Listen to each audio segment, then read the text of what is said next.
നമസ്കാരം. എല്ലാവർക്കും nurses on വീൽസിൻ്റെ ദ സ്റ്റോറി ഓഫ് നഴ്സസ് എന്നുള്ള എപ്പിസോഡിലേക്കാണ് സ്വാഗതം. ഇപ്പോൾ എൻ്റെ കൂടെ ഉള്ളത് ഡിംപിളാണ്. ഡിംപിൾ ലൂട്ടനാൻഡ് അൺസ്റ്റേബിൾ ഹോസ്പിറ്റലിലെ വാസ്കുലർ ആക്സസിലെ സ്പെഷ്യലിസ്റ്റിക് നഴ്സാണ്. Hi Dimple. Hello, welcome to nurses on wheels. Thank you. അപ്പോൾ ഡിംപിളിനെ പറ്റി ഒന്ന് ഇൻട്രൊഡ്യൂസ് ചെയ്യാമോ? സോ എൻ്റെ പേര് ഡിംപിൾ. പ്രിയങ്ക പറഞ്ഞ പോലെ ഞാനിവിടെ ലൂട്ടനൻറ്റ് അൺസ്റ്റേബിൾ ഹോസ്പിറ്റലിൽ വാസ്കുലർ ആക്സസ് ക്ലിനിക്കൽ നഴ്സ് സ്പെഷ്യലിസ്റ്റായിട്ട് വർക്ക് ചെയ്യാണ്. ഇപ്പം 2 വർഷത്തിൻ്റെ മേലെയായി ഇവിടെ ഈ ജോബിൽ തുടങ്ങിയിട്ട്. അതുപോലെ തന്നെ പല സ്പെഷ്യലിസ്റ്റ് റോളും ഉള്ളത് പോലെ തന്നെ ഇതൊരു വ്യത്യസ്തമായൊരു സ്പെഷ്യലിസ്റ്റ് റോളാണ്. പലപ്പോഴും ഞങ്ങൾക്ക് പല കോൾസും വരാറുണ്ട്, ഇതുപോലെ കൺഫ്യൂസ്ഡ് ആവാറുണ്ട് വാസ്കുലർ സർജറിയും വാസ്കുലർ ആക്സസുമായിട്ട്. സോ നമ്മുടെ കൂടെ ഇരിക്കുന്ന ഹോസ്റ്റ് എന്ന് പറയുന്നത് ഒരു സ്പെഷ്യലിസ്റ്റ് നഴ്സാണ്. നിങ്ങൾക്ക് എല്ലാവർക്കും അറിയാവുന്ന പോലെ Priyanka vascular surgery clinical nurse സ്പെഷ്യലിസ്റ്റായിട്ട് വർക്ക് ചെയ്യാണ്. സോ ഞങ്ങൾ ഇന്ന് അതിനെ പറ്റിയാണ് കൂടുതലായിട്ട് ഡിസ്കസ് ചെയ്യാൻ പോകുന്നത്. ശരിയാ, ഡിംപിൾ പറഞ്ഞ ഒരു കാര്യം കറക്റ്റാണ്. കാരണം ഞാൻ ഇന്റൻസീവ് കെയറിൽ വർക്ക് ചെയ്യപ്പോഴാണ് എനിക്ക് ഈ വാസ്കുലർ സർജറിയിലെ CNS ആയിട്ട് ജോലി കിട്ടുന്നത്. അപ്പോൾ ഞാൻ എല്ലാവരോടും വാസ്കുലർ സർജറിയിലെ CNS ആണെന്ന് പറഞ്ഞപ്പോൾ എല്ലാവരും ഇനി പിക്ക് ലൈൻ ഇടാൻ നിന്നെ വിളിക്കാമല്ലോ. അപ്പോൾ ഞാൻ നഴ്സുമാരോട് തന്നെ പറഞ്ഞു, ഞാൻ പിക്ക് ലൈൻ ഇടുന്ന ആളല്ല, വാസ്കുലർ സർജറിയിലെ വാസ്കുലർ നഴ്സ് സ്പെഷ്യലിസ്റ്റ് ആണ്. അതുപോലെ നമ്മുടെ ഓഫീസിൽ ഒരു ദിവസം മിനിമം ഒരു 10 കോൾ വരും. എന്നിട്ട് വയ്ക്കും ഒരു പിക്ക് ലൈൻ ഇടണമായിരുന്നല്ലോ, പിക്ക് ലൈൻ ബ്ലോക്കായി. അവസാനം പറഞ്ഞ് നമ്മൾ മടുത്തിട്ട് അവസാനം നമ്മൾ വാസ്കുലർ ആക്സസ് ടീമിനെ വിളിച്ചിട്ട് അവരുടെ എക്സ്റ്റൻഷൻ വാങ്ങിച്ചു വെച്ചു. എന്നിട്ട് വിളിക്കുന്നവരാ ഈ നമ്പർ വിളിക്കും, ഞങ്ങളല്ല എന്ന് പറഞ്ഞു തുടങ്ങി. അപ്പോൾ എനിക്ക് തോന്നുന്നു ആർക്കും അതിനെപ്പറ്റി ഒരു ഐഡിയ ഇല്ല. വാസ്കുലർ സർജറി എന്ന് പറയുന്നത് തന്നെ ഇപ്പോൾ ഇംഗ്ലണ്ടിൽ അധികം ഇല്ലാന്ന് തോന്നുന്നു. ഹോസ്പിറ്റൽസിൽ വാസ്കുലർ സർജറി ഡിപ്പാർട്ട്മെന്റ്സ് തന്നെ. അപ്പൊ അതിനകത്തൊരു CNS എന്ന് പറയുമ്പോൾ അത്ര ആൾക്കാർക്ക് അതൊരു അറിയുന്ന ഒരു കാര്യമല്ല. അതുപോലെ തന്നെ വാസ്കുലർ ആക്സസും അതും വാസ്കുലർ ആക്സസ് എന്ന് പറയുന്നത് ഈ പറഞ്ഞ പോലെ കൺഫ്യൂസ്ഡ് ആവുന്ന നിങ്ങൾക്ക് കോൾ വരുന്ന പോലെ ഞങ്ങൾക്കും വരാറുണ്ട് വാസ്കുലർ സർജറി ഡിപ്പാർട്ട്മെന്റിലോട്ട് എന്നുള്ള രീതിയിൽ. പിന്നെ ഞങ്ങൾ ഡൈവേർട്ട് ചെയ്ത് വിടുക ചെയ്യാറ്. അപ്പം ഇതിപ്പോൾ എനിക്ക് തോന്നുന്നു കൂടുതൽ നമ്മളിപ്പോൾ ഇങ്ങനെ ഇതിനെ പറ്റിയൊരു ഇതൊക്കെ ചെയ്യുമ്പോൾ എനിക്ക് തോന്നുന്നു കൂടുതൽ കുറച്ചുകൂടെ അവയർനെസ് ആൾക്കാർക്ക് ഉണ്ടാവും. It will be really A good information എന്ന് എനിക്ക് തോന്നുന്നു ഈ വീഡിയോ. ഓക്കെ. അപ്പോൾ ഡിംപിൾ ജസ്റ്റ് ഒന്ന് പറയാമോ, ഡിംപിൾ എവിടെയാണ് പഠിച്ചത്, എന്നാണ് ഇങ്ങോട്ട് വന്നത്, അതുപോലെ ഇപ്പോൾ എങ്ങനെയാണ് ഈ ജോബിലേക്ക് എത്തിപ്പെട്ടതെന്നുള്ളത്? പ്രിയങ്ക, അപ്പം ഞാൻ ഒരു 2016 ഇവിടെ വരുന്നത്. ഞങ്ങൾ one of the early OSCE batches ആയിരുന്നു. അതെ, ഞങ്ങളുടെ hospital I think 3rd or 4th ബാച്ചാണ് ഓസ്കി. സോ അന്നേരം തുടങ്ങുന്നേ ഉള്ളൂ. 6 മാസം ആ ഒരു ഡിഫറൻസിലാണ് ഓരോ ഓസ്കി ബാച്ചസ് വന്നുകൊണ്ടിരുന്നത്. അപ്പം ആർക്കും അതിനെപ്പറ്റി ഒരു വലിയൊരു ധാരണയില്ലായിരുന്നു എങ്ങനെയാന്നുള്ള. ടീച്ചിങ് പോലും അവർ ഞങ്ങളിലൂടെ ഇങ്ങനെ ചെയ്ത് വരുമായിരുന്നു. അതിന് മുന്നേ ഞാൻ ഒരു കാര്യം ചോദിക്കട്ടെ, അപ്പൊ നാട്ടിൽ എവിടെയാ പഠിച്ചേ? നാട്ടിൽ ഞാൻ വെല്ലൂരാണ് പഠിച്ചത്, ക്രിസ്ത്യൻ മെഡിക്കൽ കോളേജിൽ. അവിടെ നാട്ടിൽ നിന്ന് എത്ര നാളത്തെ എക്സ്പീരിയൻസ് ഉണ്ടാവും? ഞാൻ 2 വർഷം അവിടെ വർക്ക് ചെയ്തു. ഐ മീൻ CMCയിൽ വർക്ക് ചെയ്തേ. കമ്മ്യൂണിറ്റി ബേസ് ഞങ്ങൾക്ക് ഉണ്ടായിരുന്നു. അപ്പം അങ്ങനെ കമ്മ്യൂണിറ്റിയിൽ വർക്ക് ചെയ്തു 1 വർഷം. പിന്നെ സർജിക്കൽ ഡിപ്പാർട്ട്മെന്റിൽ വർക്ക് ചെയ്തു. പിന്നെ ഡയറക്റ്റ് റിക്രൂട്ട്മെന്റ് ആയിരുന്നോ? എവിടേക്കാ ഏത് ഹോസ്പിറ്റലിലേക്കാ ഇങ്ങോട്ട് വന്നത്? ഞാൻ നേരെ വരുന്നത് ഈലിംഗ് ഹോസ്പിറ്റലാണ്. അതായത് നമ്മുടെ നോർത്ത് വിക്കിന്റെ ലണ്ടൻ നോർത്ത് വെസ്റ്റ് NHS ട്രസ്റ്റിന്റെ വിങ് ആയിരുന്നു ഈലിംഗ്. അവിടേക്കാണ് വരുന്നത്. ഞാൻ ആദ്യം വന്നത് എൽഡർലി മെഡിസിൻ ആയിരുന്നു. പിന്നെ അവിടെ ഒരു 2 വർഷത്തിൻ്റെ അടുത്ത് വർക്ക് ചെയ്തു. അപ്പം അറിയാലോ, എൽഡർലി മെഡിസിൻ നമുക്ക് എപ്പോഴും ഇച്ചിരി കുറച്ചുകൂടെ ഫിസിക്കലായിട്ട് നമുക്ക് ഒരു ഡിമാൻഡിങ് ആണ് കുറച്ചുകൂടെ ആ ജോബ് എന്ന് പറയുന്നത്. അപ്പം എനിക്കൊരു ആഗ്രഹം ഉണ്ടായിരുന്നു, കരിയർ ഡെവലപ്മെൻറ്റും ആഗ്രഹം ഉണ്ടായിരുന്നു, അതുപോലെ തന്നെ ആ ഒരു സിറ്റുവേഷനിൽ നിന്ന് മാറണം എന്നൊരു താല്പര്യം ഉണ്ടായിരുന്നു. അങ്ങനെയാണ് ഞാൻ പിന്നെ 2019 ഞാൻ ആവുമ്പോഴേക്കും 2000 എൻ്റെ ഒരു മെറ്റേണിറ്റി ഉണ്ടായിരുന്നു ഇടയ്ക്ക്. അപ്പം 2019 ഞാൻ അങ്ങനെ മെറ്റേണിറ്റി കഴിഞ്ഞ് ഇൻറ്റൻസീവ് കെയറിൽ ജോയിൻ ചെയ്തു. Intensive care was very nice. As you know, ഒത്തിരി ഇൻട്രസ്റ്റിംഗ് ആയിരുന്നു, ഒത്തിരി പഠിക്കാനുണ്ടായിരുന്നു. നമുക്ക് കരിയർ പ്രോഗ്രസ്സിന് ചാൻസ് ഉണ്ട്, കോഴ്സസ് ഉണ്ട്, കാര്യങ്ങളുണ്ട്. പക്ഷേ അൺഫോർച്ചുനേറ്റ്ലി എനിക്ക് അത് കോഴ്സ് ചെയ്യാൻ പറ്റിയില്ല. അപ്പോഴേക്കും പിന്നെ ഞങ്ങൾ റീലൊക്കേറ്റ് ചെയ്യേണ്ടി വന്നു. അതെ, ഞങ്ങൾക്ക് വീടെടുക്കണം, അങ്ങനെ ഒരു സെറ്റിൽ ആവണം എന്നുള്ളൊരു താല്പര്യം ആയപ്പോൾ ഞങ്ങൾ റീലൊക്കേഷൻ അങ്ങനെ നോക്കിയിട്ട് ഞങ്ങൾ ഔട്ടറിലോട്ട് വരേണ്ടി വന്നു. അങ്ങനെയാണ് ഞങ്ങൾ ഇവിടെ ലൂട്ടൺ ബേസിലായിട്ട് വരുന്നത്. അങ്ങനെ ഇവിടെ വീടെടുത്തു. അപ്പം ഞങ്ങൾ അത് കഴിഞ്ഞപ്പോഴാണ് ഞാൻ ലൂട്ടൺ ആൻഡ് അൺസ്റ്റേബിളിലോട്ട് ഹോസ്പിറ്റലിലോട്ട് മാറുന്നത്. അതെ, പക്ഷെ ആദ്യം ഞാൻ ഇവിടെ വരുന്നത് സ്ട്രോക്ക് നഴ്സ് ആയിട്ടായിരുന്നു, ബാൻഡ് 6 ആയിട്ടാണോ അതോ ബാൻഡ് 6 ആയിട്ട്. അപ്പം അതിൻ്റെ ഇൻ്റർവ്യൂ ബൈ ഗോഡ്സ് ഗ്രേസ് കിട്ടി. അപ്പം പക്ഷേ സ്ട്രോക്ക് ബാക്ക്ഗ്രൗണ്ട് ഒന്നും ഇല്ലായിരുന്നു, പക്ഷേ ദൈവം സഹായിച്ച് അങ്ങനെ ഒരു ഇത് കിട്ടി. അപ്പം അത് ചെയ്തു. പക്ഷെ അത് ഈ പറഞ്ഞ പോലെ തന്നെ ഒത്തിരി കുറച്ചുകൂടെ സ്ട്രെസ്ഫുൾ ആയിരുന്നു. ഫിസിക്കലി ഡിമാൻഡിങ് മാത്രമല്ല, നമ്മൾ സ്ട്രോക്ക് നഴ്സ് ആകുമ്പോൾ നമ്മൾ ബ്ലീപ്പ് നമ്മൾ ക്യാരി ചെയ്യണം, പിന്നെ നമ്മൾ A&E പോകണം. സോ നിങ്ങൾ A&E പോയി അസസ് ചെയ്യും? അതെ, A&Eയിൽ നമ്മൾ ഇനീഷ്യൽ അസസ്മെന്റ്. അക്യൂട്ട് സ്ട്രോക്ക് ആയിരുന്നോ? അക്യൂട്ട് സ്ട്രോക്ക്, അതെ, ത്രോംബോലൈസിസ്, അതെ, ത്രോംബോലൈസിസ് ഉണ്ടായിരുന്നു നമുക്ക്. അപ്പം അങ്ങനെയൊക്കെ ആകുമ്പോൾ നമുക്ക് നൈറ്റ് ടൈമിൽ ചിലപ്പം ഡോക്ടേഴ്സ് ഉണ്ട്, like you know most of them are like very good. പക്ഷെ ചിലപ്പം വരുന്ന ആൾക്കാർ ലൈക്ക് മെഡിക്കലി അവർ സ്ട്രോക്കിൽ ആവണമെന്നില്ല. നൈറ്റ് ഷിഫ്റ്റ് ആകുമ്പോൾ എല്ലാവരും അപ്പം മെഡിക്കൽ റെഡ്ജ് ആയിരിക്കും. സോ അവർ വരുമ്പോഴേക്കും നമ്മൾ ചിലപ്പോൾ പേഷ്യൻറ്റിനെ ഫുൾ അസസ് ചെയ്യണം. അപ്പം like I felt it because may be എനിക്ക് ആ ഒരു ബാക്ക്ഗ്രൗണ്ട് ഇല്ലാതുകൊണ്ടാവാം ഇച്ചിരി എനിക്കൊരു സ്ട്രെസ്ഫുൾ ആയി തോന്നി. എനിക്ക് തോന്നുന്നു അതൊരു ബാൻഡ് 6 ലെവലിൽ വരേണ്ട ഒരു പോസ്റ്റ് അല്ല എന്നാണ് എനിക്ക് തോന്നുന്നത്. കുറച്ചുകൂടെ ഒരു അസസ്മെന്റ് ആൻഡ് ഹിസ്റ്ററി ടേക്കിംഗ് അങ്ങനെ കുറച്ചുകൂടെ ഒരു ബാൻഡ് 7 ലെവലിലേക്ക് വരേണ്ട. അല്ല, അവർ NIHS സ്കോർ ഒക്കെ ചെയ്ത് ലൈക്ക് ഇറ്റ്സ് വൺസ് നമുക്ക് അതിന്റെ ഹോൾഡ് കിട്ടിയാൽ ഇറ്റ്സ് വെരി ഇൻട്രസ്റ്റിംഗ്. കാരണം ഒത്തിരി എക്സ്പീരിയൻസ്ഡ് ആയിട്ടുള്ള ഞങ്ങളുടെ അവിടെ വാർഡിൽ ഉണ്ടായിരുന്ന നഴ്സസ് ഒക്കെ ദേ വെരി ഗുഡ്, ഒത്തിരി എക്സ്പീരിയൻസ്. അവർ അതെ, അവർക്ക് നന്നായിട്ട് അറിയാം, അവർ അത്രയും പ്രാക്ടീസ് ഉള്ളതുകൊണ്ടായിരിക്കണം അവർ വെരി നല്ല എഫിഷ്യൻ്റ് ആയിരുന്നു. അപ്പം എനിക്ക് ആ ഒരു അത്രയും ബാക്ക്ഗ്രൗണ്ടിൽ ഞാൻ നേരെ ആ ബാൻഡ് 6 റോളിലോട്ട് പോയത് കൊണ്ടായിരിക്കണം. സ്ട്രോക്ക് ലൈക്ക് ആ ഒരു ബാക്ക്ഗ്രൗണ്ട് ഇല്ലാതെ ഞാൻ നേരെ ബാൻഡ് 6 ആ ഒരു റോളിലോട്ട് പോയതുകൊണ്ടാണോ എന്ന് എനിക്കറിയത്തില്ല. ലൈക്ക് പക്ഷേ ഇറ്റ് വാസ് ഇൻട്രസ്റ്റിംഗ്. പക്ഷേ അതേ സമയത്ത് സ്ട്രെസ്ഫുൾ ആയിരുന്നു. അപ്പം എനിക്കെന്ന് പറഞ്ഞാൽ പിന്നെ കുറച്ച് കഴിഞ്ഞപ്പോൾ എനിക്ക് നൈറ്റ് ഷിഫ്റ്റും ഒക്കെ വന്നപ്പം ചൈൽഡ് കെയറും വന്നു. അപ്പം ഫാമിലി കരിയർ എല്ലാം കൂടെ ആയപ്പോൾ ബാലൻസ് ചെയ്യാൻ എനിക്ക് കുറച്ചൊരു അതെ ഇച്ചിരി ഒരു ഡിഫിക്കൽട്ടായി തോന്നി. അപ്പം ഞാൻ വിചാരിച്ചു ഓക്കെ എനിക്കൊരു ലൈക്ക് ഒരു സ്പെഷ്യലിസ്റ്റ് റോളിലോട്ട് മാറണം എന്ന് എനിക്കൊരു താല്പര്യം തോന്നി. പിന്നെ കരിയർ പ്രോഗ്രസ് ഓഫ് കോഴ്സ് നമ്മളെല്ലാവരും ആഗ്രഹിക്കുന്ന ഒരു കാര്യമാണ്.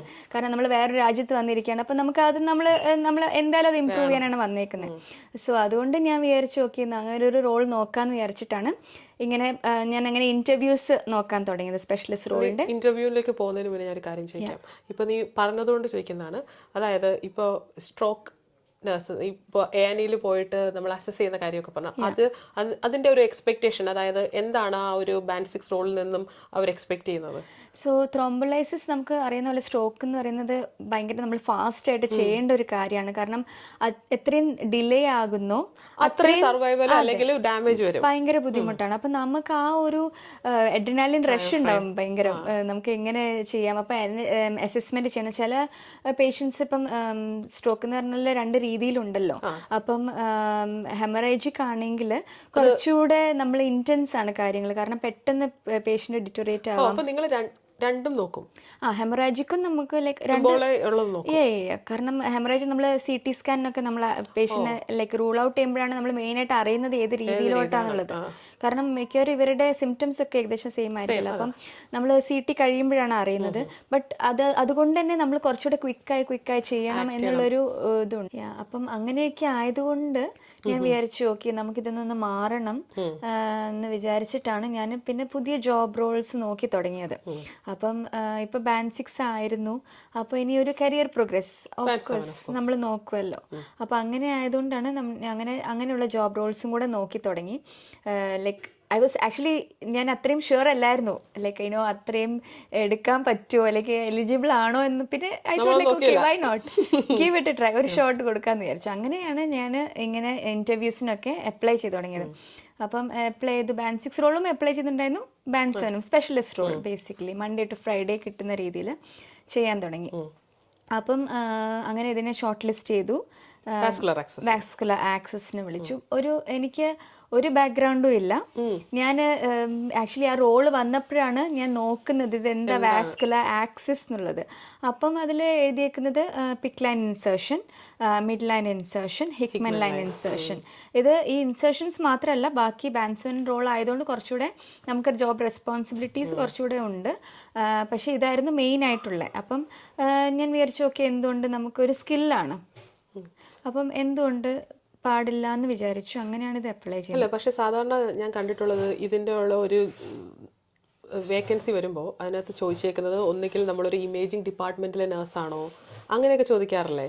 അങ്ങനത്തെ ഒരു ഇതൊന്നും ഉണ്ടായിരുന്നില്ല. ഓക്കെ, അപ്പോൾ സോ എന്തോ like fortunately by God's grace ഇവർക്ക് എനിക്ക് തോന്നുന്ന ആ സമയത്ത് ഒരു ലൈക്ക് എന്തൂസിയാസ്റ്റിക് നേഴ്സ് എന്നുള്ളതേ ഉണ്ടായിരുന്നുള്ളൂ. ലൈക്ക് അതിന് മുന്നേ അല്ലാതെ എക്സ്പീരിയൻസ് ആയിട്ട് അവർ ചോദിച്ചിട്ടില്ലായിരുന്നു. They said they were ready to train like the person, the candidate. അതെ അതെ, it is a skill. So അവർ നോക്കുമ്പം അതിന് നമ്മൾ കേപ്പബിൾ ആണെന്നുണ്ടെങ്കിൽ they were ready to take. അപ്പം ഇത് ഇന്റർവ്യൂ ഉണ്ടായിരുന്നു. അപ്പം അവർ പറഞ്ഞത് കാനുലേഷനും അങ്ങനത്തെ കാര്യങ്ങളൊക്കെ താല്പര്യം ഉണ്ടെങ്കിൽ അപ്ലൈ ചെയ്യുന്നുള്ള രീതിയിലാണ് പറഞ്ഞത്. അപ്പം ഞാൻ വിചാരിച്ചു ഓക്കെ ലൈക്ക് ഒരു ഫ്രഷ് സ്റ്റാർട്ട് എന്തുകൊണ്ടും ആകാലോ എന്ന് വിചാരിച്ചു. അങ്ങനെ അപ്ലൈ ചെയ്തു. അപ്പം ബൈ ഗോഡ്സ് ഗ്രേസ് കിട്ടി. അപ്പം പിന്നെ നമ്മൾക്ക് അത് കഴിഞ്ഞിട്ടായിരുന്നു 1-to-1 ട്രെയിനിങ്. ഞങ്ങളുടെ മാനേജർ ടീമിൽ എത്ര പേരാണ്? ഞങ്ങളുടെ ടീമിൽ 3 പേരാണുള്ളത്. അപ്പം they wanted an extra person. Actually 2 പേരേ ഉണ്ടായിരുന്നുള്ളൂ ടീമിൽ. 2 പേരുള്ള അടങ്ങിയൊരു ടീമായിരുന്നു. സോ ഒത്തിരി കേസ് ലോഡ് വന്നപ്പം അത് ഒത്തിരി പോപ്പുലർ ആവുന്നു. കേസ് ലോഡ് വന്നപ്പം അവർ ഒരാളെയും കൂടെ എടുത്തു. അങ്ങനെയാണ് ഞാൻ ആ റോളിലോട്ട് വരുന്നത്.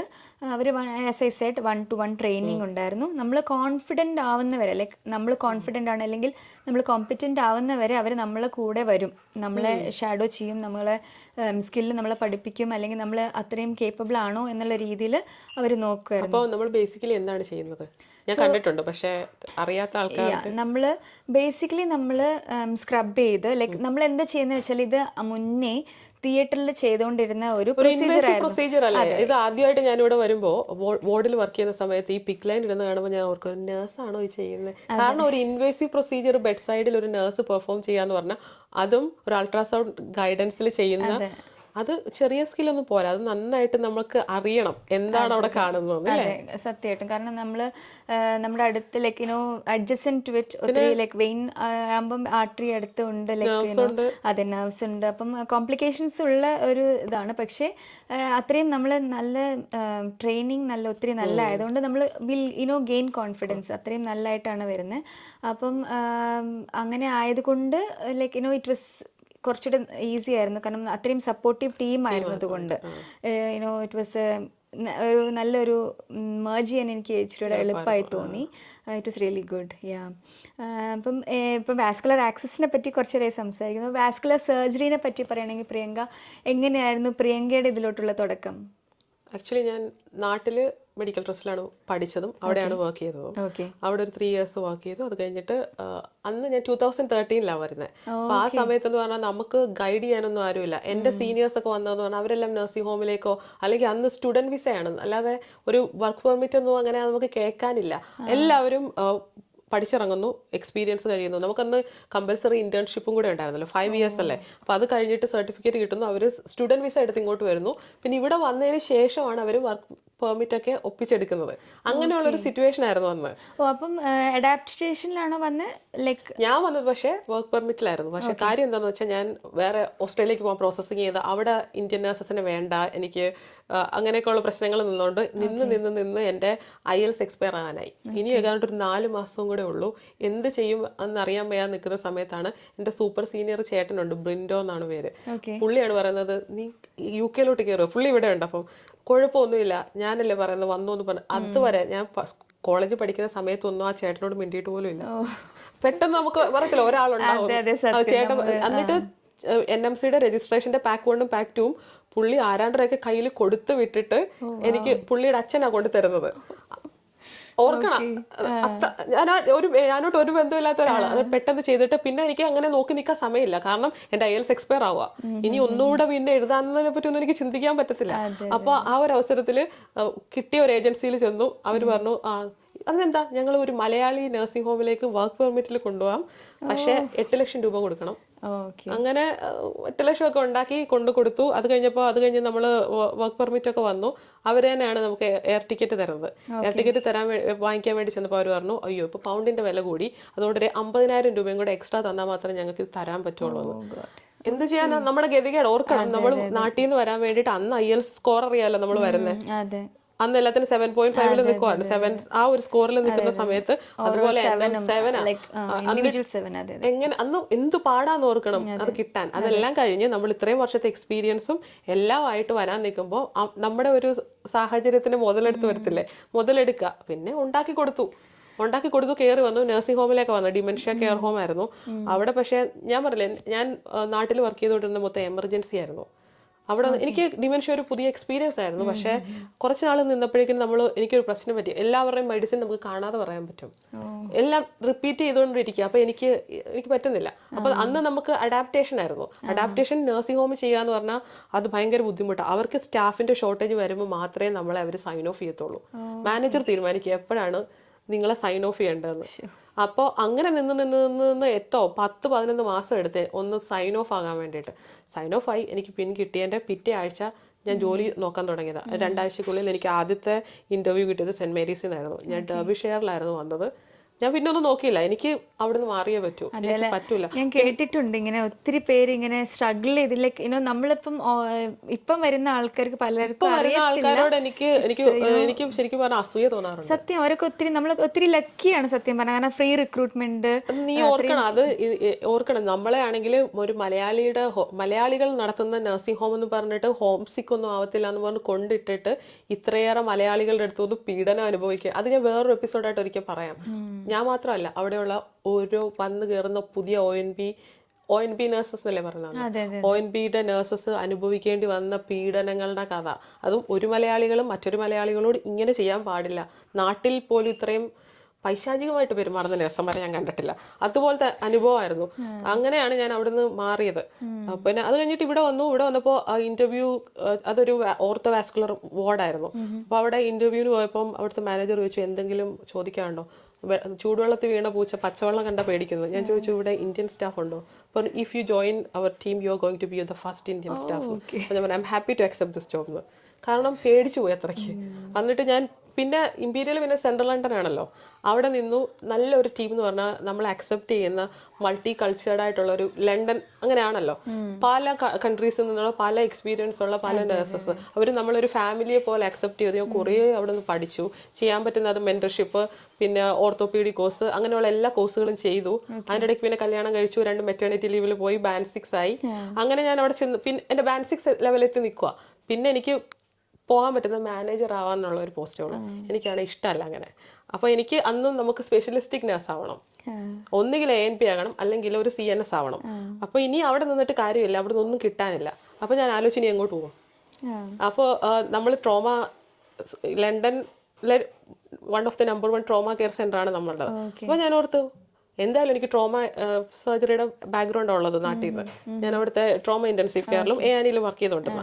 അപ്പോൾ ഞാൻ അവിടുത്തെ മേട്രന് ഒരു ഇമെയിൽ അയച്ചു, ഇതുപോലെ എനിക്ക് ബാക്ക്ഗ്രൗണ്ട് ഉണ്ട്, ഞാനിപ്പോൾ Band 6 ആണ്, അപ്പോൾ നമുക്ക് ട്രാൻസ്ഫർ ചെയ്യാൻ പറ്റും. പക്ഷേ Band 6-ന് ഒരു Band 5 ആയിട്ട് ട്രാൻസ്ഫർ ചെയ്യാനേ പറ്റുള്ളൂ ഇൻറ്റൻസീവ് കെയറിൽ. കാരണം ഞാൻ വാർഡിലെ Band 6 ആയിരുന്നു.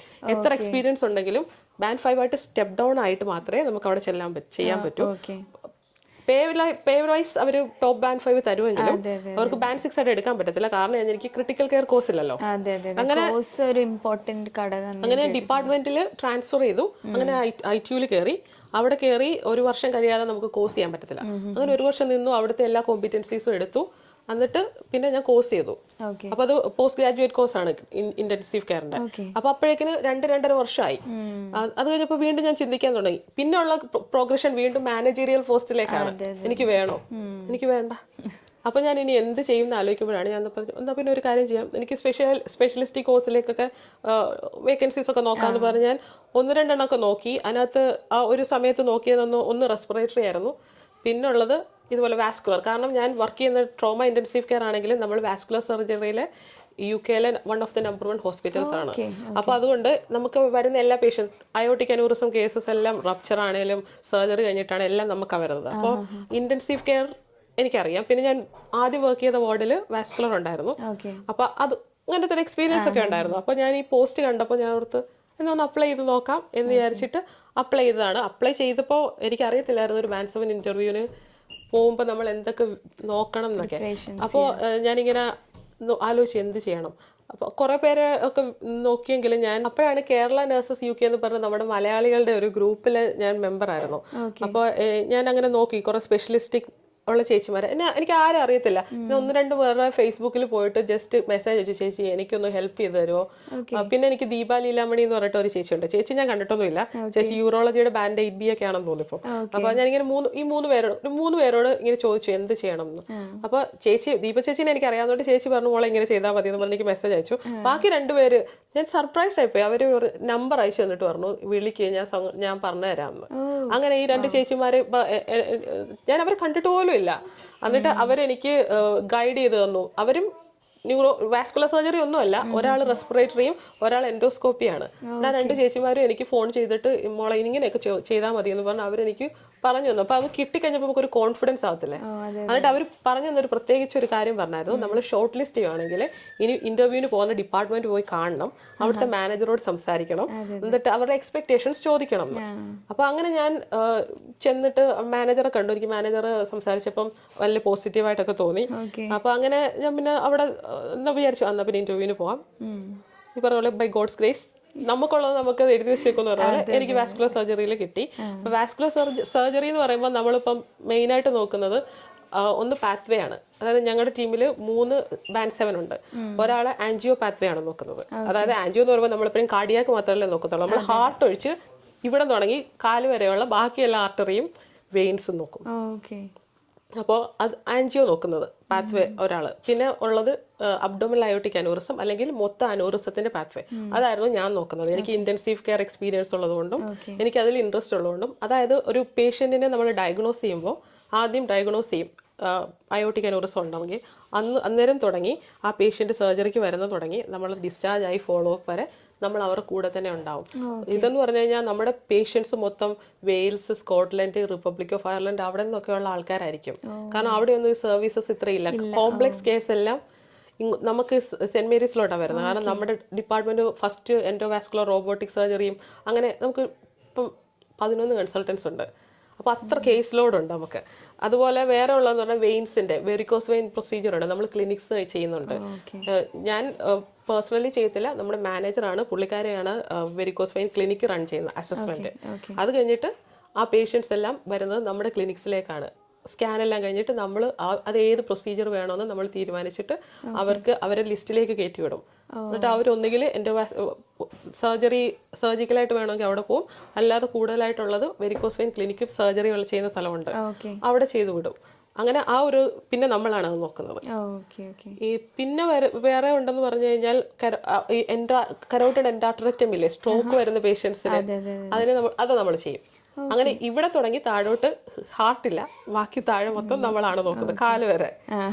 പിന്നെ അത്യാവശ്യം വലിയ ഡിപ്പാർട്ട്മെന്റ് ആയതുകൊണ്ട് നല്ലപോലെ കേസ് ലോഡ് ഉണ്ട്. പക്ഷെ നല്ലൊരു സാറ്റിസ്ഫൈങ് ജോബാണ്. അതെ. അപ്പൊ നിങ്ങളുടെ കരിയർ പ്രോഗ്രസ് എന്നുള്ള രീതിയിൽ നിങ്ങൾക്ക് പ്രിസ്ക്രൈബിങ്ങും ഇൻഡിപെൻഡന്റ് ലൈക്ക് കൺസൾട്ടേഷൻ അങ്ങനത്തെ ഇതൊക്കെ ഉണ്ടാവും തോന്നുന്നല്ലേ, നിങ്ങൾ ക്ലിനിക്ക് റൺ ചെയ്യാ? നമുക്ക് ഇൻപേഷ്യൻസിൽ അവർക്ക് വാസ്കുലർ ANBs ഉണ്ട്. ഓക്കെ. നമ്മൾ ഔട്ട് പേഷ്യൻ്റ് ആയിരുന്നു. അപ്പോൾ നമ്മൾ മെയിൻലി ചെയ്യുന്നത് പേഷ്യൻസിനെ കൺസൾട്ട് ചെയ്യുക.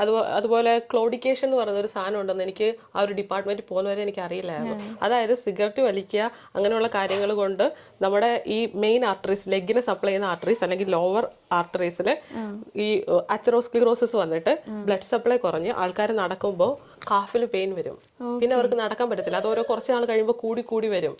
അപ്പൊ അതിന് ഒരു ഇതെന്ന് പറഞ്ഞാൽ എക്സസൈസ് ചെയ്യിപ്പിക്കാൻ പറ്റും, ലൈഫ് സ്റ്റൈൽ മോഡിഫിക്കേഷൻ ചെയ്യാൻ പറ്റും. ഇനി അതൊന്നും പറ്റാത്തവർക്ക് നമ്മൾ സർജറിക്ക് വിടും.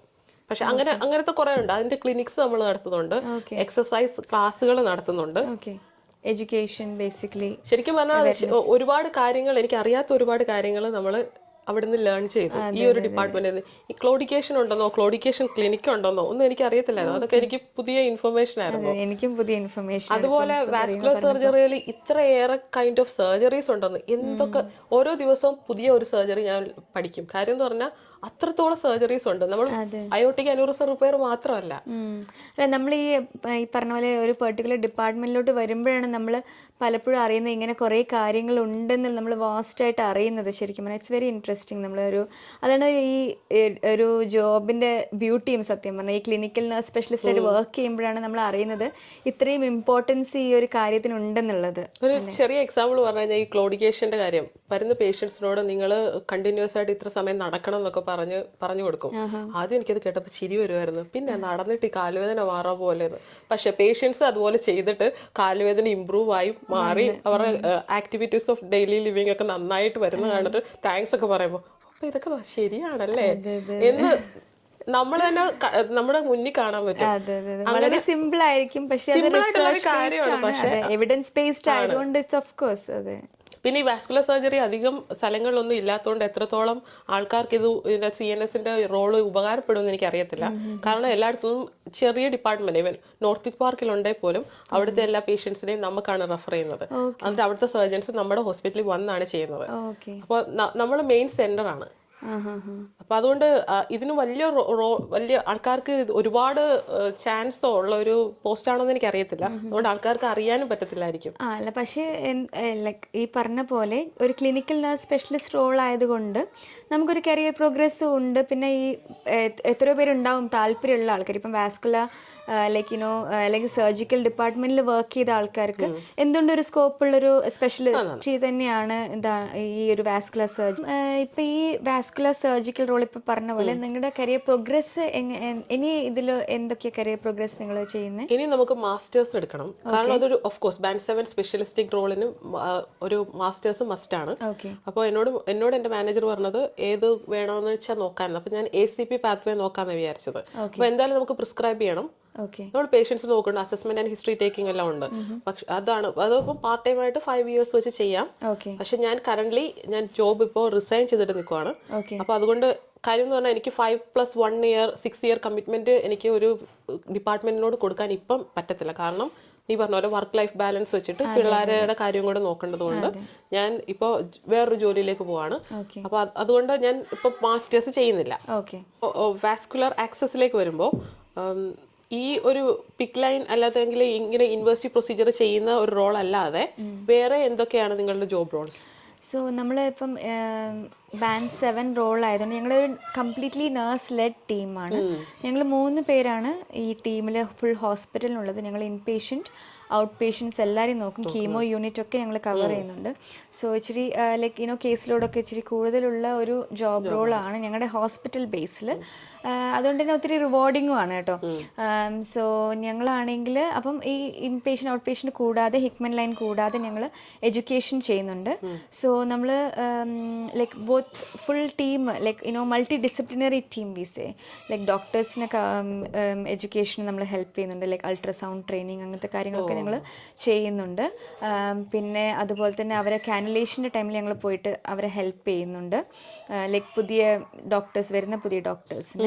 അതുപോലെ തന്നെ ഞങ്ങൾ പിന്നെ റേഡിയോഗ്രാഫേഴ്സിലേക്ക് അവർക്ക് ഈ ഡിഫറെൻറ്റ് ടൈപ്സ് ഓഫ് ലൈൻസിനെ പറ്റി, കാരണം മിക്കവാറും എല്ലാം CT കോമ്പാറ്റബിൾ ആയതുകൊണ്ട്, അതായത് നമ്മൾ CTക്ക് യൂസ് ചെയ്യാൻ പറ്റുന്ന ലൈൻസ് ആയതുകൊണ്ട് നമ്മൾ അവരെയും ഇതിന് അവെയർ ആവാൻ വേണ്ടി ട്രെയിൻ ചെയ്യാറുണ്ട്.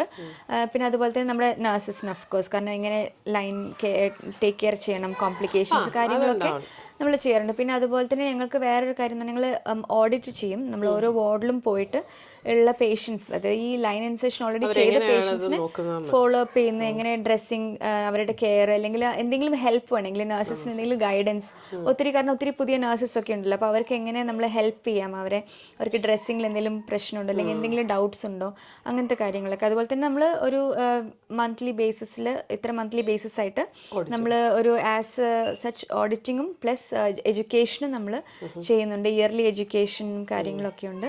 പിന്നെ അത് കൂടാതെ പിന്നെ നമുക്ക് ക്ലിനിക്കൽ ഗൈഡ് ലൈൻസും പിന്നെ സോപ്പ് അങ്ങനത്തെ കാര്യങ്ങളൊക്കെ ഫോർമേഷൻ നമ്മൾ ഡെവലപ്പ് ചെയ്തെടുക്കുക. അങ്ങനെ കംപ്ലീറ്റ്ലി നഴ്സ്ലെഡ് ആയതുകൊണ്ട് അതുകൂടെ ഞങ്ങളുടെ റെസ്പോൺസിബിലിറ്റിയാണ്. പിന്നെ ഇന്റർനെറ്റ് സൈറ്റ് മെയിൻറ്റെയിൻ ചെയ്യുക, അങ്ങനത്തെ കുറേ കാര്യങ്ങളൊക്കെ. പിന്നെ പേഷ്യൻസിനും ഉണ്ടാവുമല്ലോ ഡൗട്ട്, അപ്പം അങ്ങനെ വരുന്ന കാര്യങ്ങൾ, പിന്നെ എന്തെങ്കിലും കോംപ്ലിക്കേഷൻ വന്നിട്ടുണ്ടെങ്കിൽ അതിൻ്റെ ഫോളോ അപ്പ്, അങ്ങനത്തെ കാര്യങ്ങളൊക്കെ ഞങ്ങൾ ചെയ്യാറുണ്ട്. നിങ്ങൾ ഔട്ട് പേഷ്യന്റിൽ പേഷ്യൻസിനെ കാണാറുണ്ടോ അതോ ഏതെങ്കിലും ഒരു ഡിപ്പാർട്ട്മെന്റുമായിട്ട് നിങ്ങൾ കൊളാബറേറ്റ് ചെയ്താണ്? ഞങ്ങൾക്ക് പേഷ്യൻ്റ് ഡിപ്പാർട്ട്മെന്റ്സും ആയിട്ടുണ്ട്. സോ നമുക്ക് റെഫറൽ വരുന്ന ബേസിസിൽ, അപ്പം നമ്മൾ റെഫറൽ വരുന്നു, ഞങ്ങൾ ക്ലിയർ ചെയ്യുന്നു. സോ ഔട്ട് പേഷ്യൻസും ഉണ്ടാവും, ഇൻ പേഷ്യൻസും ഉണ്ടാവും. പിന്നെ ഞങ്ങൾക്കൊരു ഡെഡിക്കേറ്റഡ് സ്പേസ് ഉണ്ട് ഞങ്ങൾക്ക് ഔട്ട് പേഷ്യൻസിനെ കാണാൻ വേണ്ടിയിട്ട്. സോ ഞങ്ങൾ ആ ബേസിസിൽ ഞങ്ങൾ ചെയ്യാറുണ്ട്. ഓക്കെ. അപ്പോൾ ഈ കാനുലേഷൻ ഹെൽപ്പ് ചെയ്യുമെന്ന് പറഞ്ഞല്ലോ ഡോക്ടേഴ്സിന്, അത് ഈ അൾട്രാസൗണ്ട് ഗൈഡഡ് കാനുലേഷൻ ആണോ? അൾട്രാസൗണ്ട് ഗൈഡഡ് കാനുലേഷൻ ഞങ്ങൾ ചെയ്തുകൊണ്ടിരുന്നുണ്ടായിരുന്നു. പിന്നെ അത് ഞങ്ങൾ ഇപ്പം അത്രയും ഞങ്ങൾ ചെയ്യാറില്ല, കാരണം അത്രയും തിരക്കൊക്കെ ആയതുകൊണ്ടാണ്. ബേസിക്കലി ഞങ്ങൾക്ക് കേസ് ലോഡ് ഒത്തിരി കൂടുതലായതുകൊണ്ട് ഞാൻ വരുന്നതിന് മുന്നേ അങ്ങനെ ട്രെയിൻ ചെയ്തിട്ടുണ്ടായിരുന്നു ഞാൻ കേട്ടിട്ടുണ്ട്. പക്ഷേ ഇപ്പം ലൈക്ക് പുതിയ ഡോക്ടേഴ്സ് വരുമ്പം അവർക്ക് ഒരു ഇൻഡക്ഷൻ എന്നുള്ള രീതിയിൽ ഒരു ഓസ്കി പോലെ ഉണ്ടാവാറുണ്ട്, ട്രെയിനിങ് ഉണ്ടാവാറുണ്ട്. അപ്പം കാനുലേഷൻ അതെല്ലാം ലൈക്ക് കാനുലേഷൻ മാത്രമല്ല, ലൈക്ക് നമ്മൾ എഡ്യൂക്കേഷൻ, ബ്ലഡ് കൾച്ചർ, എങ്ങനെ ബ്ലഡ് കൾച്ചർ എടുക്കാം, കാരണം ഡിഫറെൻറ്റ് ട്രസ്റ്റിലും ഡിഫറെൻറ്റ് രീതികളാണ്. അതുപോലെ തന്നെ കാനുലേഴ്സ് ഡിഫറെൻ്റ് ആണ്. സോ അവർക്ക് അതിനെപ്പറ്റി ഒന്ന് പരിചയപ്പെടുത്തുക, അതെ അതിനെ അവർക്ക് ഹെൽപ്പ് ചെയ്യുക, അതിനൊക്കെ ഞങ്ങൾ പോവാറുണ്ട്. പിന്നെ അൾട്രാസൗണ്ട് ഗൈഡൻസിന്, അതായത് അൾട്രാസൗണ്ട് ട്രെയിനിങ് ബേസിക്കലി ഞങ്ങളെ ടീം ചെയ്ത് ഹെൽപ്പ് ചെയ്യാറുണ്ട് ഡോക്ടേഴ്സിനെ. അതെ. അപ്പോൾ ഇനി ഏതെങ്കിലും ബാൻഡ് 6 ആയിട്ട് നിൽക്കുന്ന സ്റ്റാഫ് ബാൻഡ് 7ലേക്ക് വാസ്കുലർ ആക്സസിലേക്ക് ഡൗട്ടാണ്, അപ്ലൈ ചെയ്യണോ, എനിക്ക് ഈ ഒരു ബാക്ക്ഗ്രൗണ്ട് ഇല്ലല്ലോ, അങ്ങനെയുള്ളവരോട് എന്താ പറയാനുള്ളത് ഡിംപിൾ? ഞാൻ ഈ ഇപ്പം മുന്നേ പറഞ്ഞ പോലെ എനിക്ക് ഒരു ബാക്ക്ഗ്രൗണ്ടും ഇല്ലായിരുന്നു ഈ ബാൻഡ് 6 ബാൻഡ് 7 റോളിലോട്ട് വരുമ്പം. സോ എനിക്ക് ഓഡിയൻസിനോട് പറയാനുള്ളത് എന്താ വെച്ചാൽ, ഓഫ് കോഴ്സ് നിങ്ങൾ വളരെ കോൺഫിഡൻസോടെ തന്നെ അപ്ലൈ ചെയ്യാം. അത് കിട്ടുമോ കിട്ടില്ല എന്നുള്ളതല്ല ഞാൻ ലൈക്ക് അതിനെ പറ്റി നമ്മൾ ആലോചിക്കുന്നത്. We try, that's all what we can do അല്ലേ. കാരണം ഞാൻ ഈ പറഞ്ഞ പോലെ ഒരു ബാക്ക്ഗ്രൗണ്ട് ഇല്ലായിരുന്നു. പക്ഷെ നമ്മൾ ഷോർട്ട് ലിസ്റ്റ് ആയി എന്ന് നമ്മൾ അറിയുമ്പോൾ നമ്മൾ അതിന് വേണ്ടി പ്രിപ്പയർ ചെയ്യുക. ഓക്കെ, അതിനെപ്പറ്റി നോക്കുക എന്തൊക്കെയാണ് ഇതിനെ പറ്റിയുള്ളത്. ഏതൊരു സ്പെഷ്യലിറ്റിയിലാണെങ്കിലും അതാണ് നമ്മൾ ചെയ്യുക. പിന്നെ എനിക്ക് പറയാനുള്ളൊരു ടിപ്പ് എന്താ വെച്ചാൽ, അത് എന്നെ ഏറ്റവും ഹെൽപ്പ് ചെയ്തൊരു കാര്യമാണ് ഏതൊരു ഇൻ്റർവ്യൂവിനും ഞാൻ ചെയ്യുന്നൊരു കാര്യം എന്താണെന്ന് വെച്ചാൽ, ഞാൻ ആ ഒരു ബേസിസ് ആയിട്ടുള്ള ഇപ്പം എക്സാമ്പിൾ വാസ്കുലർ ആക്സസിനെ നോക്കിയപ്പം ഞാനൊരു ഓൺലൈൻ ട്രെയിനിങ് കണ്ടുപിടിച്ചു. സോ അത് ബേസിക്കലി ഫ്രീ ആയിട്ടുള്ള ഒത്തിരി ഓൺലൈൻ ട്രെയിനിങ്സ് നമുക്ക് ഗൂഗിളിൽ അവൈലബിൾ ആണ്. സോ അത് ഞാൻ കണ്ടുപിടിച്ചു, എന്നിട്ട് അത് ഞാൻ ചെയ്തു. സോ അത് ചെയ്ത് മാത്രമല്ല, ഞാനത് ഷോക്കേസ് ചെയ്തു ഇൻ്റർവ്യൂവിന്. Like I am quite interested, അല്ലെങ്കിൽ ഞാൻ കീനാണ് ഈ ഒരു പോസ്റ്റ് എന്നുള്ള രീതിയിൽ. അപ്പോൾ ഒരു അൾട്രാസൗണ്ട് ട്രെയിനിങ് കോഴ്സ് ഉണ്ടായിരുന്നു, ഒരു ഓൺലൈൻ കോഴ്സ് ഉണ്ടായിരുന്നു. സോ അത് ഞാൻ ചെയ്തു. അതുപോലെ തന്നെ ഒരു IV പാസ്പോർട്ട്, അത് നമ്മളെല്ലാവരും ചെയ്യണം നിർബന്ധമാണ്. അതുപോലെ കുറച്ച് ഓൺലൈൻ ട്രെയിനിങ്സ് ഒക്കെ ട്രസ്റ്റിന്റെ തന്നെ നമ്മൾ ചെയ്തു. അതെ, ഞാൻ അതുപോലെ ആയിരുന്നു. ഞാൻ ഇന്റർവ്യൂവിന് വന്നപ്പോൾ വാസ്കുലർ ഫോർമുലറി എന്ന് പറഞ്ഞത്, അതായത് അവരുടെ നെക്സ്റ്റ് 5 ഇയേഴ്സിന്റെ പ്ലാൻ ആണ് ആ ബുക്ക്. അത് ഫുൾ വായിച്ചിട്ട് പോയിട്ട് ഞാൻ പറഞ്ഞു, ഞാൻ ഇത് വായിച്ചപ്പോൾ ഇത് കണ്ടു എന്ന് പറഞ്ഞപ്പോൾ അതെനിക്കൊരു പ്ലസ് പോയിന്റ് ആയിരുന്നു. കാരണം ഇത്രയേറെ റിസർച്ച് ചെയ്തിട്ട് വരുന്ന ഒരാളുടെ എന്തൂസിയാസം ആണ് അത് കാണിക്കുന്നത്. അതെ, നമ്മൾ ആ ഒരു ഇൻട്രസ്റ്റ് ആണ് അവർ ബേസിക്കലി കാണുന്നത്. അപ്പോൾ അവർക്ക് ഒബ്വിയസ്ലി അത് നമുക്ക് എപ്പോഴും ഒരു പ്ലസ് പോയിന്റ് ആണ്. അപ്പം എൻ്റെ ഇന്റർവ്യൂ ചെയ്ത് കഴിഞ്ഞപ്പം എൻ്റെ മാനേജർ പറഞ്ഞു, ആ ഒരു കാര്യം shows that you have interest, even the experience ഇല്ലെങ്കിൽ പോലും അതൊരു പോസിറ്റീവ് സൈൻ ആയിട്ട് അവർക്ക് ഒത്തിരി തോന്നി. അപ്പം ദേ വർ ഇൻട്രസ്റ്റഡ്. അങ്ങനെയാണ് മെയിനായിട്ട് എനിക്ക് ഈ ജോബ് റോൾ കിട്ടുന്നതെന്നാണ് ഞാൻ ബിലീവ് ചെയ്യുന്നത്. സോ അതുകൊണ്ട് അതൊരു ചെറിയൊരു ടിപ്പാണ് നിങ്ങൾക്ക് എല്ലാവർക്കും. സോ ഇന്റർവ്യൂവിന് പോകാനുള്ള നിങ്ങൾ പ്രിപ്പയർ ചെയ്യുമ്പോൾ it will be very useful for you all. അത് മാത്രമല്ല, നമ്മൾ അപ്ലൈ ചെയ്തു, കിട്ടിയാ കിട്ടി, ഇല്ലേ പോട്ടെ, എക്സ്പീരിയൻസ്. അതെ, ഓഫ് കോഴ്സ് വലിയൊരു എക്സ്പീരിയൻസ് ആണ്. ഇതിപ്പോ എനിക്ക് ഇന്റർവ്യൂ ചെയ്ത എല്ലാ ഇന്റർവ്യൂസും കിട്ടിയെന്നല്ല ഞാൻ പറയുന്നത്, ഒത്തിരി ട്രൈ ചെയ്ത് കിട്ടിയ ഇന്റർവ്യൂ ആണ്, കിട്ടാതെ ഇരുന്ന ഇന്റർവ്യൂ. പക്ഷേ ആ ഓരോ ഇന്റർവ്യൂസും like it was a step towards the other one എന്നുള്ള രീതിയിലായിരുന്നു എനിക്ക് എപ്പോഴും. അതെ. എന്തായാലും നമ്മൾ എത്ര വർഷമായിട്ട് അറിയാറോ? നമ്മളൊരു 7 വർഷമായിട്ട് അറിയാവുന്ന ആൾക്കാരാണ്. ഇത്രയും വർഷങ്ങൾക്ക് ശേഷം ഇവിടെ 2 സ്പെഷ്യലിസ്റ്റിക് നേഴ്സായിട്ട് വന്ന് സംസാരിക്കാൻ പറ്റുമെന്ന് ഞാൻ വിചാരിച്ചില്ല. അപ്പൊ എന്തായാലും ഡിംപിള് നമുക്ക് കപ്പ ബിരിയാണി ഒക്കെ ഉണ്ടാക്കി വെച്ചിട്ടാണ് വിളിച്ചേക്കുന്നത്. നമ്മള് ഡിംപിളിന്റെ വീട്ടിലാണ് ഉണ്ടാക്കി വെച്ചേക്കുന്നത്. അപ്പൊ നമ്മള് ഇതൊരു ഗെറ്റ് ടുഗെദർ കൂടിയാണ്. അപ്പൊ ഇത് എടുക്കുകയും ചെയ്യാലോ എന്ന് വെച്ച് വന്നതാണ്. എന്തായാലും ഈ ഒരു ഇന്റർവ്യൂ കൊണ്ട് ആൾക്കാർക്ക് കുറച്ചുകൂടെ നമുക്ക് എക്സ്പീരിയൻസ് ഇല്ലെങ്കിൽ എന്താ, റിലവന്റ് എക്സ്പീരിയൻസ് ഇല്ലെങ്കിലും അപ്ലൈ ചെയ്യാമെന്ന് തോന്നുന്നുണ്ടെങ്കിൽ ആ ഒരു കോൺഫിഡൻസ് കിട്ടുവാണെങ്കിൽ അതാണ് നമ്മൾ ഉദ്ദേശിക്കുന്നത്. ആരും ഒരാൾക്കെങ്കിലും തോന്നുന്നു എനിക്ക് എക്സ്പീരിയൻസ് ഇല്ല, സാരമില്ല, പക്ഷെ എനിക്കിത് ക്രാക്ക് ചെയ്യാൻ പറ്റും എന്ന് തോന്നുന്നതാണ് കാര്യം. അതെ, ശരിക്കും പറയത്തില്ലേ, നമ്മൾ ഒരു കാര്യത്തെ പറ്റി ചെയ്യാൻ പറ്റുമെന്ന് വിചാരിച്ചാൽ we are halfway there. അത്രേ ഉള്ളൂ, ബാക്കി പിന്നെ തനിയെ വന്നു. നമ്മൾ ഒരു സ്റ്റെപ്പ് എടുത്ത് വെക്കുക, അതാണ് first. Like initiative is the best thing that we can do. You do your part, rest leave it to God. അങ്ങനെയാണ് ഞാൻ ബിലീവ് ചെയ്യുന്നത്. ഞാനും അങ്ങനെയൊക്കെ തന്നെ ബിലീവ് ചെയ്യുന്നു. അപ്പോൾ ഈ എപ്പിസോഡ് എല്ലാവർക്കും ഇഷ്ടമായി കാണുമെന്ന് വിചാരിക്കുന്നു. ഇഷ്ടമായിട്ടുണ്ടെങ്കിൽ എല്ലാവരും ലൈക്ക് ചെയ്യുക, അതെ, സബ്സ്ക്രൈബ് ചെയ്യുക, പിന്നെ ആർക്കെങ്കിലും ഉപകാരം ഉണ്ടെന്ന് തോന്നുന്നവർക്കൊക്കെ ഷെയർ ചെയ്ത് കൊടുക്കുക. അതെ, ആൻഡ് കീപ് വാച്ചിങ്. യെസ്. അപ്പോൾ അടുത്ത ഒരു എപ്പിസോഡുമായിട്ട് അടുത്തൊരു നഴ്സിൻ്റെ വേറെ ഒരു സ്പെഷ്യാലിറ്റി നഴ്സുമായിട്ട് വരുന്നവരെ thank you. Thank you. Bye. By.